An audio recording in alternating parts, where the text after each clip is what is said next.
কি কাজ? ম্যানেজার, জি স্যার। কাশিমের স্ট্যাম্পটা বের কর। জি স্যার। জি।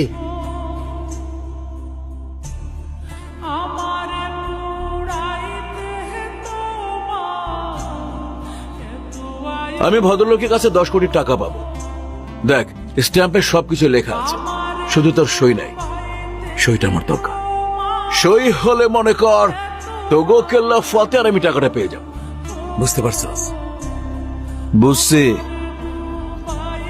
এটাও আপনার একটা 2 নম্বরই। আহা, 2 নম্বরই না 1 নম্বরই, এইটা ভাইবা তোর কি দরকার? তুই সোজা গিয়া কাজটা কইরা আয়, আর কইরা আসতে পারলেই গাড়ির চাবিটা পাবি। গাড়ির চাবিটা দে। ধর ভাই। স্যার, প্যারাডো দেবেন না করলা? বেটা, চেহারা দাস না? এটা কি করলার চেহারা? এটা প্যারাডোর চেহারা। জি, দে। প্যারাডো। ভাই, তুই কাজটা কইরা দে, তারপর সোজা বাংলোতে চলে আসবি। এই যে গাড়ি তোর জন্য রেডি।